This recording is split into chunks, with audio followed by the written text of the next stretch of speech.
Í fyrsta þætti töluðum við að þetta byrjaði allt út í sveit hjá bændum. Íslenska kindakjötið gæðavara og hefur mikla sérstöðu. Féð fær að ganga laust á afrétti við sumarið þar sem það hefur aðgang að beitarhaugum og ómenguðu vatni, eitthvað sem einstakt og mikil verðmæti fólgin í fyrir Ísland. En við töluðum líka sölu og markaðssetningu á lambakjöti og samkeppnina hylli neytenda sem hörð. Sala lambakjöts hefur farið minnkandi síðustu ár og greinin sjálf hefur átt við rekstrarvanda að stríða. Við leituðum svara við ýmsum spurningum og svörin voru á þessa leið. Það eitthvað í þessum strúktúr sem bara gengur ekki upp. Ég bara að reyna að segja sannleikann. Bóndinn fastur í einhverju gildru. Mínum mati þá kolrangt gefið í þessum leik. Það eru ákveðna blikur á lofti. Við þurfum að breyta hlutunum. Samstarf milli sauðfjárbænda og sláturlýsa gríðarlega mikilvægt og þarf að vera gott. Sala á Íslandi á kindakjöti per mann svo langhæsta í heiminum. Eins og allir þekkja þá hefur sala á lambakjöti farið niður á við undanfarna áratugi. En það líka merkilegt að eftir að þessi túristabóla hófst þá hélt hún áfram að fara niður. Það verið að framleiða mun meira af kindakjöti heldur en innanlandsmarkaður tekur við. Ég algjörlega ósammála því. Það langt fyrir því að metta að markaðurinn. Við vorum allt og lengi bara að gera þetta alltaf nákvæmlega eins. Menn að tekið það bara og sjálfsagt mál hvað auðvelt að selja lambakjöt að það svo gott. Það þarf samt alltaf að vera á tánum. Við eigum ekkert að selja ykkur ódýrt, við eigum að selja þetta bara dýrt.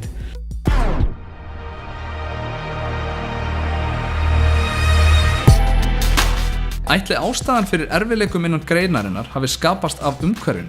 Það of letjandi? Allir innan framleiðslukeðjunnar margumtöluðu geta horft inn á við og séð hvað mætti betur fara hjá sér. En hvatinn til þess hefur verið of lítill vegna vondrar stöðu og stundum auðveldara að benda á næsta aðila og segja að allt sé honum að kenna. En í rauninni það allri keðjunni að kenna hvernig staðan er. Flestir ættu þó að vera að vinna að sama markmiðinu, sem að framleiða, vinna, selja, matreiða og borða frábæra vöru. Það gerist náttúrulega í svona umhverfi að menn kannski fara svolítið að benda hver á annan og ég held samt að það sé meiri skilningur á stöðunni núna í dag en var þegar verðfalli var. Menn átta sig á því hverjar forsendurnar hafa verið fyrir þessu.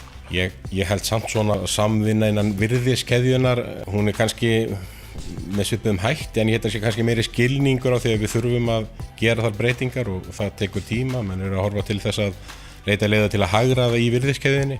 Við sjáum líka aukningu því að bændur vilji í meira mæli taka stærri hluta virðiskeðjunni til sín og það er mjög jákvæð þróun og sérstaklega í svona umhverfi þar sem að menn eru að verða fyrir afurðatapi að þá geta þeir bætt sér upp með því að gera meira úr sinni vöru. Bændur eru farin að gera meira heima af svona hágæða vöru, hærri endanum, heimarekt, tvírekt, sauða, læri.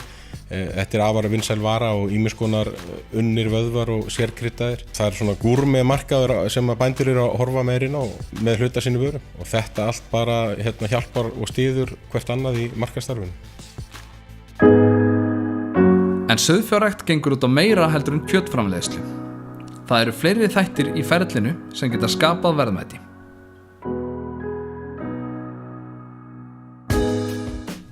Hluti af því sem að við höfum verið að vinna að í tengslum við þá stöðu sem að greinin í til dæmis að hasla okkur völl á vettvangi loftslagsverkefna. Það eru þetta verkefni sem að hafa háan prófíl í dag og þar ljóst að við þurfum að taka þátt í og þar sjáum við ákveðin tækifæri fyrir bændur. Bæði verkefni sem að lúta því að aðgerðum til þess að binda kolefni sem að geti falið í sér ákveðina tekju þátt fyrir bændur. En hins vegar ekki síður aðgerð til að draga úr losun á hverju búi. Og þegar maður fyrir að greina þessa losun á hverju búi þá snýst það í rauninni bara að reka sitt bú betur og fellur alveg að því sem að markmið hvers bóndi hverjum tíma að auka sín arðsemi með því að hámarka virði og lágmarka kostnað. Unnsteinn Snorri, framkvæmdastjóri Landssamtaka sauðfjárbænda, telur að hægt sé að skapa meiri verðmæti á hverju búi með því að huga betur að loftslagsmálum. Þar að auki myndi það styrkja ímynd greinarinnar. Hann telur að ullarframleiðsla geti farið að gefa meira af sér á komandi árum með nýjum áherslum í ullaflokkun. Við sjáum það til dæmis að afurðafyrirtæki okkar ullin í Ístex að innleiða ákveðnar breytingar þar sem að við erum að fara að flokka ullina aðeins meira, óverulega þó, en skiptir hins vegar þá gífurlega miklu máli í úrvinnslunni. Þannig að við munum á endanum fá meira af góðu hráefni og vantarlega þá hráefni sem að þeir eru tilbúin til að borga betur fyrir. Og það má heldur ekki gleyma því að ullin hefur gífurleg það er búin til óskaplega mikil verðmæti úr henni á seinni stigum og lopapeysum og öllu því handverki sem er til sveita. Þar er ullin megin þráðurinn í þeirri starfsemi og það bara getur leitt til þess að hún verður meira verðmæti fyrir okkur bændur og við þurfum að umgangast hana í enn meira mæli með þeim hætti. Í fyrsta þætti spurðum við Oddnýju Steinu, formann Landssamtaka sauðfjárbænda, hvernig staðan væri í greininni. Þú veist, við erum með hellingabændum, við erum með 7 afurðastöðvar og við erum með 3 smásala. Það er eitthvað í þessum strúktúr sem bara gengur ekki upp. Ég er bara að reyna að segja sannleikann. En hver er staðan núna? Hefur eitthvað breyst?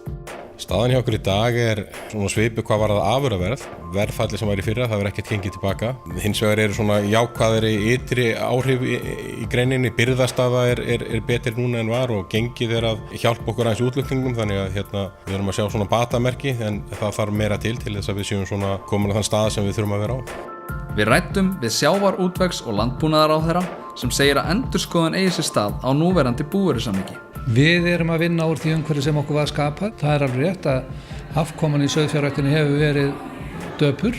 Ég hef fulla trú á því að sauðfjárrækt á Íslandi eigi sér mjög bjarta framtíð og það séu miklu möguleikar í henni.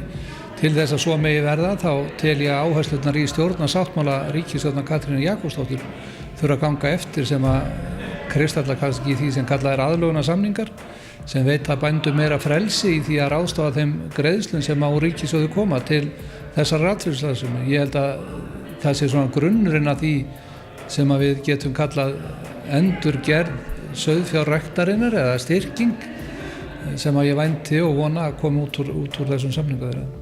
Kristján Þór Júlíusson segir að þessi merki breytingar til hins betra í greininni. Afurðastöðvar hafi biðlað til samkeppniseftirlitsins leyfi til að hagræða í afurðageiranum, meðal annars með samvinnu við útflutning kjötafurða. Kristján segir jafnframt að í endurskoðuðum sauðfjársamningi milli ríkis og bænda séu verkfæri og úrlausnir sem eigi að bæta stöðu sauðfjárbænda. Ég vænti þess og vona svo heitt og innilega að sú endurskoðun sem að stendur yfir að hún kom okkur á betri stað heldur en við vorum áður við hófum þá vinnu. Kristján ítrekar það að stjórnmálamenn standi með greininni og hann telur vera mikla möguleika til staðar. Það er hins vegar ekkert launungarmál að framleiðslan hefur verið meiri heldur en eftirspurnin og við berum vonir til þess að við getum með einhverjum hætti tekið á þeim svona grunnvanda og sjálfbærni greinarinnar, framtíðar möguleikar, meiri arðsemi, meiri verðmæti út úr því sem framleitt er. Þetta er sú músík sem að ég held bæði það góða fólk sem í greininni starfar og stjórnvöld sem vilja vinna með því, vilja sjá verða veruleika.